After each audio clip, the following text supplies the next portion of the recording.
সচি মায়ের দুলালিয়া শ্রীকৃষ্ণ চৈতন্য মহাপ্রভু আজ থেকে 540 বছর পূর্বে শ্রীধাম নবদ্বীপের মাঝে যিনি অবতীর্ণ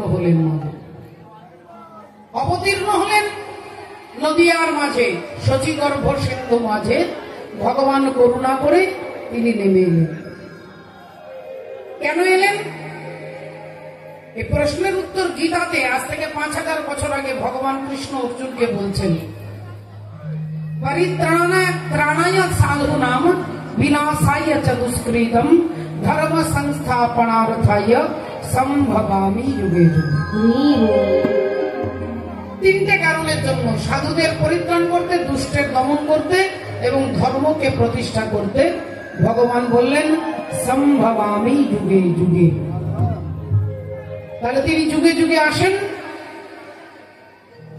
এই কলিযুগে এলেন দুষ্টকে মারবার জন্য নয়। সত্য যুগে একজন অসুরকে বধ করলেন, ভগবানের নাম হলো মুরারি, মূর নামক অসুরকে বধ করলেন। ত্রেতা যুগে রাবণকে বধ করলেন, ভগবানের নাম হয়ে গেল রাবণ আদি। দ্বাপর যুগে কংসকে বধ করলেন, ভগবানের নাম হয়ে গেল কংসাদি। কিন্তু সেই ভগবান যখন এই কলিযুগে এলেন তখন তিনি চৈতন্য প্রদান করতে আসছেন, তিনি চেতনা দেওয়ার জন্য আসছেন। আমার চেতনা চৈতন্য করে দে মা চৈতন্যময়ী। আমার চেতনা চৈতন্য করে, চেতনাকে চৈতন্যে পরিণত করবার জন্য চৈতন্য ভগবান সচি মায়ের কোলে নেমে। বৈষ্ণব পদকর্তা এক পাশে দাঁড়িয়ে কলম দিচ্ছেন, আর কবে নিতাই চা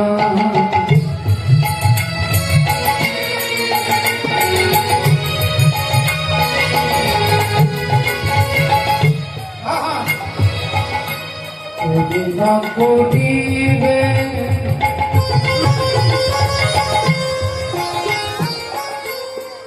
করুণা করিবে, করুণা করিবে।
শ্রদ্ধেয় বাবা ঠাকুর, ভক্তিমতী মায়েরা, ভগবানকে জানা, তাকে পাওয়া, তাকে কিভাবে তার পথটা অবলম্বন করতে হবে এটাই জানবার জন্য আপনারা হরিবাসরে বিভিন্ন জায়গা ছুটছেন।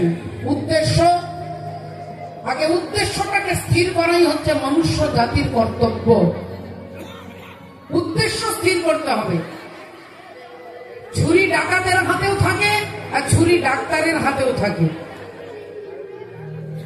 ডাক্তার আর ডাকাত দুজনের হাতেই ছুরি আছে, দুজনেরই মুখ কাপড় দিয়ে ঢাকা আছে।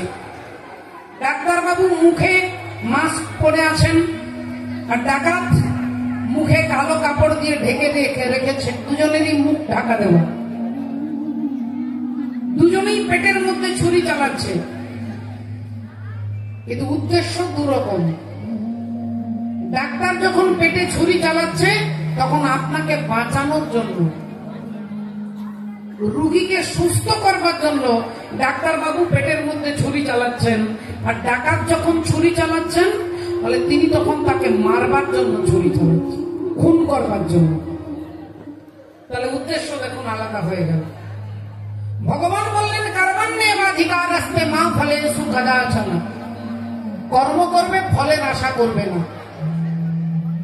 যখনই ফলের আশা করবে বলে তখনই এখান থেকে দুঃখ উৎপত্তি হবে। কুরুক্ষেত্রে যুদ্ধ চলছেন। আজকে অর্জুনকে ভগবান শ্রীকৃষ্ণ বললেন, অর্জুন তোমাকে যুদ্ধ করতে হবে। কার সঙ্গে করতে হবে না? যে তোমাকে হাতে ধরে যুদ্ধ করানো শিখিয়েছেন। কার কথা বলছো তুমি? তুমি কৃষ্ণ। বললেন তোমার গুরু দ্রোণাচার্যের সঙ্গে তোমাকে যুদ্ধ করতে হবে। চিৎকার করে উঠলেন, অসম্ভব, অসম্ভব, আমি কিছুতেই পারবো না কৃষ্ণ। আমি আমার গুরুদেবের সঙ্গে যুদ্ধ করতে কিছুতেই পারবো না,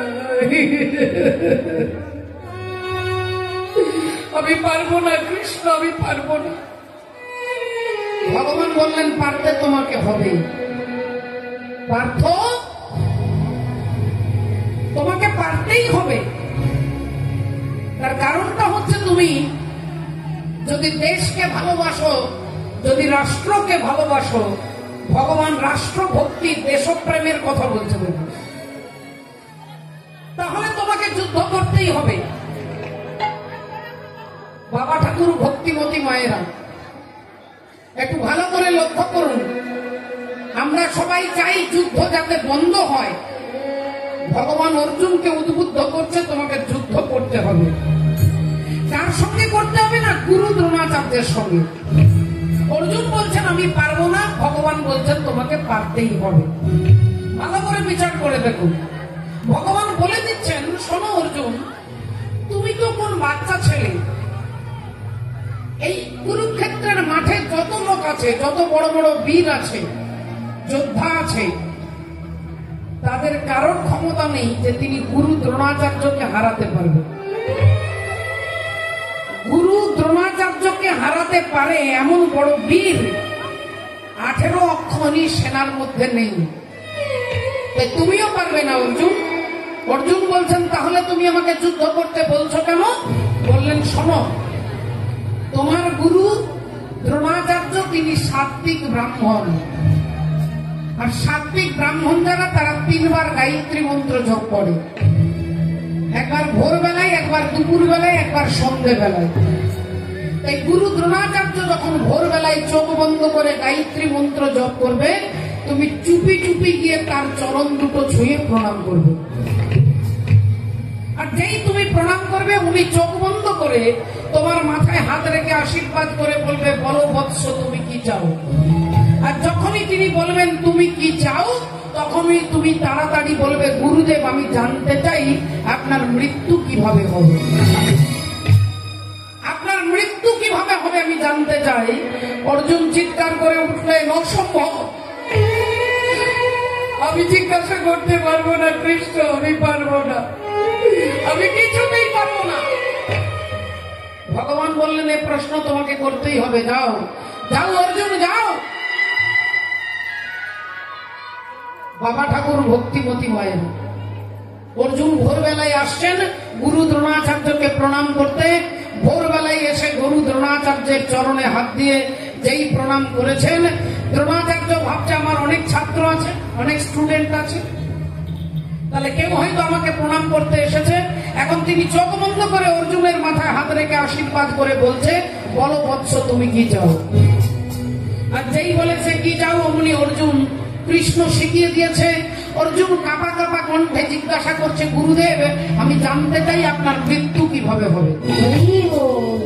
আর যেই এক প্রশ্ন করেছেন, গুরু দ্রোণাচার্য বড় বড় চোখ করে তাকিয়েছে, কে? আর যেই দেখেছে অর্জুন দাঁড়িয়ে আছেন, দ্রোণাচার্য হেসে ফেললেন। দ্রোণাচার্য হেসে ফেললেন। কাকে দেখে মা? অর্জুনকে দেখে নয়। অর্জুনকে দেখে তিনি হাসছেন না। অর্জুনের পেছনে একটা বড় গাছ আছে, আর গাছের আড়ালে পরমাত্মা হরি দাঁড়িয়ে আছেন। ভগবান হরি দাঁড়িয়ে আছেন। ভগবানকে দেখা যাচ্ছে না, ভগবানের উত্তরীয়টা বাতাসে মাঝে মাঝে নড়ছে। এই উত্তরীয়টা নড়ছে, এই উত্তরীয় দেখে দ্রোণাচার্য বুঝতে পেরে গেলেন যে পক্ষে কৃষ্ণ রয় সেই পক্ষ কি কখনো পরাজিত হয়? তাই বাবা অর্জুন, তুমি জানতে চাইছো আমার মৃত্যু কিভাবে হবে? যেদিন আমি আমার ছেলে অশ্বত্থামার মৃত্যু সংবাদ শুনবো, আমার হাত থেকে ধনুর্বাণ মাটিতে খসে পড়বে। যখনই আমি আমার ছেলের মৃত্যু সংবাদ শুনবো, আমার হাত থেকে ধনুর্বাণ খসে পড়বে। আর যখনই আমার হাত থেকে ধনুর্বাণ খসে পড়বে, তখনই জানবে আমার মৃত্যু সম্ভব, তার আগে কিন্তু নয়। সমস্ত ঘটনা বলে দিলেন। দ্রোণাচার্য বললেন অর্জুনকে, অর্জুন এসে ভগবানকে বললেন। কিছুক্ষণ পরে যুদ্ধ শুরু হয়ে গেল। দ্রোণাচার্যের সঙ্গে অর্জুনের তুমুল যুদ্ধ। আজকে দ্রোণাচার্য অর্জুনকে বাণ দিয়ে বিধ্বস্ত করছে। অর্জুন ভয়ে থরথর করে কাঁপছে। অর্জুন কিছু বুঝতে পারছে না কি করব কি না। এমন সময় ভগবান দেখতে পেলেন মালব্য রাজা ইন্দ্রবর্মা। আর ইন্দ্রবর্মার একটা পোষা হাতি ছিল, যে হাতিটার নাম হচ্ছে অশ্বত্থামা। সেই অশ্বত্থামা নামক হাতিটাকে ভীম গদা দিয়ে মেরেছে, আর হাতিটা ধড়াম করে পড়ে মারা গেছে। যেই হাতিটা মারা গেছে, অমনি ভগবান বলছে, বলো বলো অর্জুন, অশ্বত্থামা মারা গেছে। বলো বলো অশ্বত্থামা মারা গেছে। অর্জুন অবাক হয়ে ভগবানের দিকে তাকিয়ে বলছেন, অশ্বত্থামা মারা গেছে? আরে ওই তো অশ্বত্থামা বেঁচে আছে, ওই তো দাঁড়িয়ে আছে। আর যে মারা গেছে সে তো একটা হাতি মারা গেছে। ভগবান বললেন, এটাই বলো, এই ট্যাবলেটেই কাজ করবে, এই ট্যাবলেটেই কাজ করবে। বলো অশ্বত্থামা মারা গেছে। অমনি চিৎকার করে অর্জুন বলে উঠলেন, অশ্বত্থামা মারা গেছে, অশ্বত্থামা মারা গেছে। যেই এ কথা বলেছে, দ্রোণাচার্য কেঁপে উঠেছেন। দ্রোণাচার্যের সর্বঙ্গ থরথর করে কাঁপছে। অশ্বত্থামা তার ছেলের নাম। আমার ছেলে মারা গেছে। মুহূর্তের মধ্যে তার মনে হয়ে গেল, না না না না না অর্জুন, আমি তোমার কথা বিশ্বাস করি না। তুমি আমাকে বানিয়ে মিথ্যে কথাও বলতে পারো, তাই আমি তোমার কথা বিশ্বাস করতে পারছি না। পেছন থেকে ভগবান বললেন, বেশ তো, আপনি কার কথা বিশ্বাস করবেন? বলে, যদি সত্যবাদী ধর্মপুত্র যুধিষ্ঠির বলে, যদি যুধিষ্ঠির বলে তাহলে বিশ্বাস করব। অমনি ভগবান যুধিষ্ঠির দাদার কাছে ছুটতে ছুটতে যাচ্ছে। যুধিষ্ঠির দাদার কাছে ছুটে ছুটে যাচ্ছে। জয় জগন্নাথ জগন্নাথ জগন্নাথ, জয় জগন্নাথ, জয় জগন্নাথ, জগন্নাথ, জগন্নাথ, জয় জগন্নাথ, জয় জগন্নাথ, জগন্নাথ, জগন্নাথ, জয় জগন্নাথ, জয় রাধা রাধা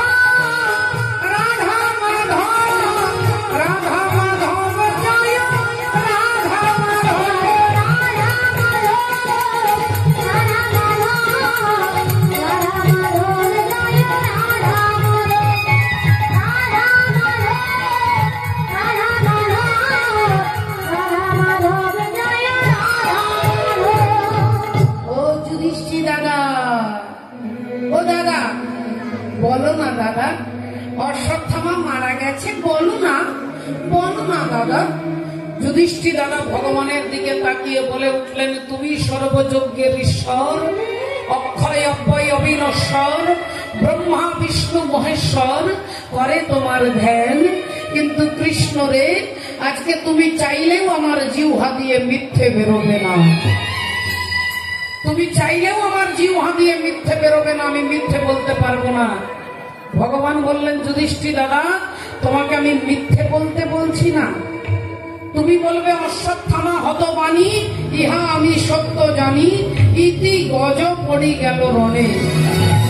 গজ মানে হাতি, আর হাতিটার নাম অশ্বত্থামা, আর সেই অশ্বত্থামা মারা গেছে, এটা তো মিথ্যে নয়। যুধিষ্ঠির দাদা দেখলেন, না এটা তো মিথ্যে নয়, তাহলে তো এটা বলা যাবে। অমনি যুধিষ্ঠির দাদা চিৎকার করে বলে উঠলেন, অশ্বত্থামা হতবাণী, ইহা আমি সত্য জানি। ও ভক্তিমতী মায়েরা, এই দুটো লাইন যেই ধর্মপুত্র যুধিষ্ঠির জিহ্বা দিয়ে উচ্চারণ হয়েছে, দ্রোণাচার্য ভাবছে এই তো যুধিষ্ঠির বলছে অশ্বত্থামা হত, মানে আমার ছেলে মারা গেছে, আমার পুত্র মারা গেছে।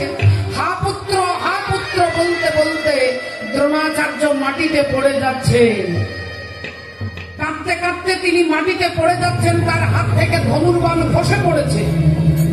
তিনি যেই পড়ে যাচ্ছে, যুধিষ্ঠির দাদা ভাবছে, আহারে, গুরুদেব ভেবেছেন ওনার ছেলে মারা গেছে, কিন্তু ওনার ছেলে অশ্বত্থামা তো মরেনি। তাহলে আমি আরেকটু দ্বিতীয় লাইনটা একটু জোরে বলবো, ইতি গজ। এই লাইনটা শুনলেই উনি বুঝতে পারবেন যে অশ্বত্থামা নামক হাতিটা মারা গেছে। তাহলে এটা আমি জোরে বলবো, কিন্তু আপনার ইচ্ছাই বললেও হবে না, আর আপনার ইচ্ছাতে বললে হবে না, আর আমার ইচ্ছাতে বললে হবে না। শাস্ত্র বলছে, আপন ইচ্ছাই জীব কোটি বাঞ্ছা করে, কৃষ্ণ ইচ্ছা না হইলে বাঞ্ছা নাহি করে। আপনার ইচ্ছাতে কিচ্ছু হবে না মা, আপনি চাইলেও আপনার ছেলেকে ডাক্তার, মাস্টার, নেতা, মন্ত্রী চাইলেও করতে পারবেন না, যতক্ষণ পর্যন্ত তিনি ইচ্ছে না করেন। কুম্ভকর্ণ রাবণের ভাই ছিল, আর তার খুব ইচ্ছে ছিল, আমি স্বর্গের রাজা ইন্দ্র হব, আমি ইন্দ্রের চেয়ারে বসবো, আমি ইন্দ্র হব, আমি স্বর্গের রাজা হব। এই তার বাসনা নিয়ে তিনি 10,000 বছর তপস্যা করতে বসলেন, আমি ইন্দ্রাসন চাইব বলে। 10,000 বছর তপস্যা করার পরে সৃষ্টিকর্তা ব্রহ্মা এসে বললেন, বলো বৎস তুমি কি চাও? কুম্ভকর্ণ তিনি বলতে যাচ্ছেন, আমি ইন্দ্রাসন চাই। এটা তিনি বলতে যাচ্ছেন, তার আগেই ভগবান শ্রীহরি মা সরস্বতীকে বলছে, যাও ওর জিহ্বাতে বসে যাও। আর যেই সরস্বতী জিহ্বাতে বসে গেলেন, তার ইচ্ছে ছিল আমি বলবো ইন্দ্রাসন, তার জিহ্বাটা উল্টে বেরিয়ে গেল, আমি নিদ্রাসন চাই। ইন্দ্রাসন বলতেই পারলেন না, নিদ্রাসন বেরিয়ে গেলেন। আর যেই নিদ্রাসন বললেন, অমনি ব্রহ্মা বললেন, তথাস্তু। এ দেহের পূর্ব পশ্চিম উত্তর দক্ষিণ কোন দিকেতে বৃন্দাবন, আমি তত্ত্ব কথা শুনবো বলে মনে আকিঞ্চন।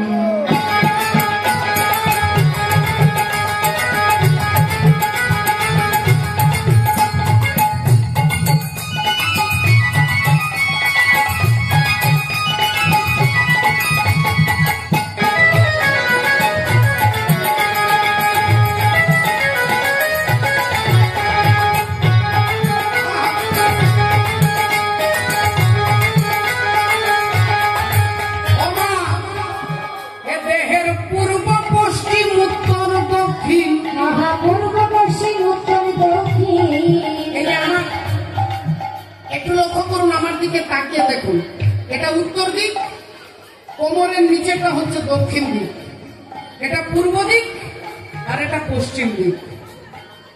দেহের মধ্যে যা আছে ব্রহ্মাণ্ডে, তা আছে দেহভাণ্ডে। দেহের পূর্ব পশ্চিম উত্তর দক্ষিণ,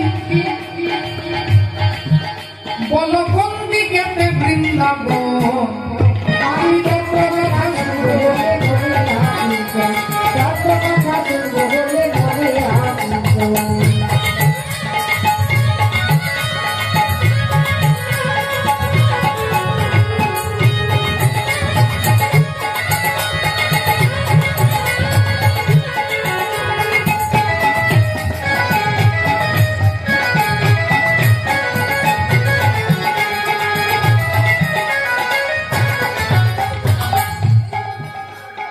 কি বলছে দেখুন,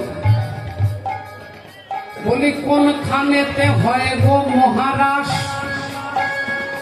আর কোন খানেতে রাধা কৃষ্ণ সদা করে বাস। কোন খানেতে রাধা কৃষ্ণ সদা করে বাস, কোন খানেতে রাধা কৃষ্ণ সদা করে বাস। ও মায়েরা, বৃন্দাবন কত কিলোমিটার মা, কত ক্রোশ? 84 ক্রোশ নয়? হ্যাঁ, তাহলে বৃন্দাবন যেমন 84 ক্রোশ, 84 ক্রোশ বৃন্দাবন শাস্ত্রে আছে সোনা। আর আপনার পায়ের বুড়ো আঙুল থেকে মাথা পর্যন্ত এই দেহটাকে গুনলে এটা 84 আঙুলের দেহ, 84 অঙ্গুলি দেহ দেখো আছে গোনা। তাহলে এটাও বৃন্দাবন। কোনখানেতে হয় গো মহারাজ, কোনখানে তার রাধা কৃষ্ণ সদা করে বাস। কোন খানেতে রাধা কৃষ্ণ সদা করে বাস, কোন খানেতে রাধা কৃষ্ণ সদা করে বাস। বলি কোনখানেতে হয় গো মহারাজ,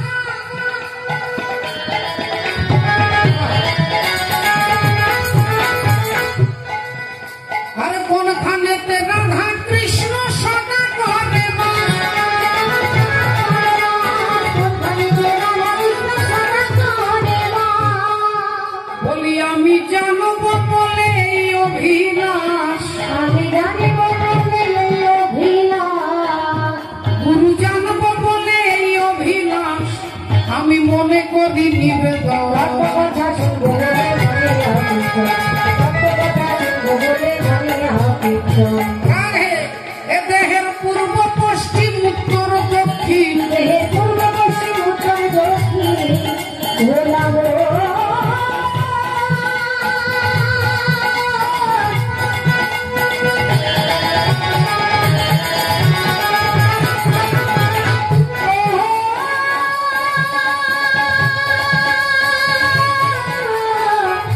ওরে মনে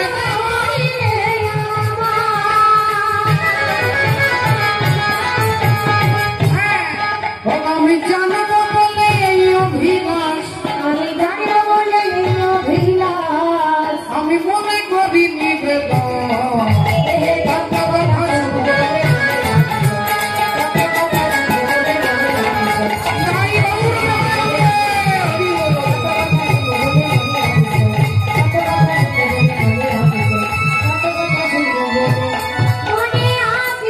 গৌর তাহলে ভক্তিমতী মায়েরা দেখুন, যেই যুধিষ্ঠির দাদা জোরে বলতে যাবে নীতি গজ, জোরে বলতে যাবেন আর অমনি ভগবান পাঞ্চজন্য শঙ্খটাকে বাজিয়ে দিলেন। এত জোরে বাজিয়ে দিলেন যে দ্রোণাচার্য শুনতেই পেলেন না যে ইতি গজ পড়ি গেল বরণে। আর অমনি ধৃষ্টদ্যুম্ন এসে দ্রোণাচার্যকে বধ করলেন। আপনারা দেখলেন, তাহলে পরিত্রাণায় সাধু নাম বিনাশায় চ দুষ্কৃতম ধর্ম সংস্থাপনার্থায় সম্ভবামি যুগে যুগে। তাহলে মা, সেই কলিযুগে ধর্মকে প্রতিষ্ঠা করতে চৈতন্য ভগবান কি বললেন?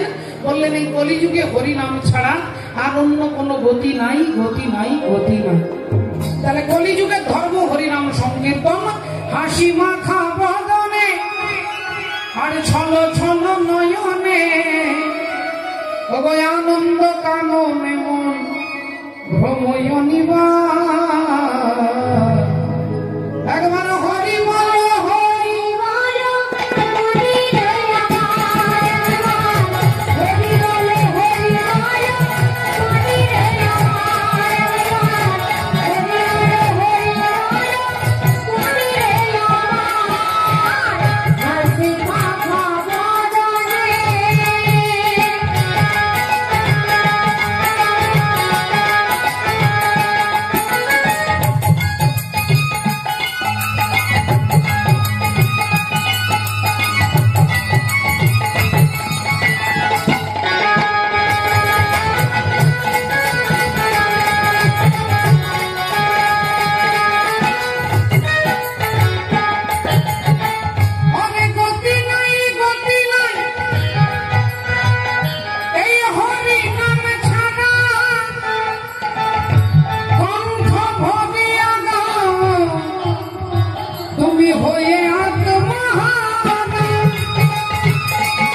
করিতেছে মানুষের কত অহংকার। হরি বল হরি বল মনে আমার, হরি বল হরি বল মনে আমার, হরি বল হরি বল মনে আমার, হরি বল হরি বল মনে আমার। এই হরিবলা ঠাকুর এই হরিবল বলাতে তিনি জগতের মাঝে নেমে এলেন। আজকে আমরা শুনব তত্ত্ব, তথ্য, ইতিহাস এবং সামাজিক শিক্ষা। আমরা মহাভারতকে লক্ষ্য করে আজকে বর্ণনাতে যাব। আমরা পালার মধ্যে যাব, যেখানে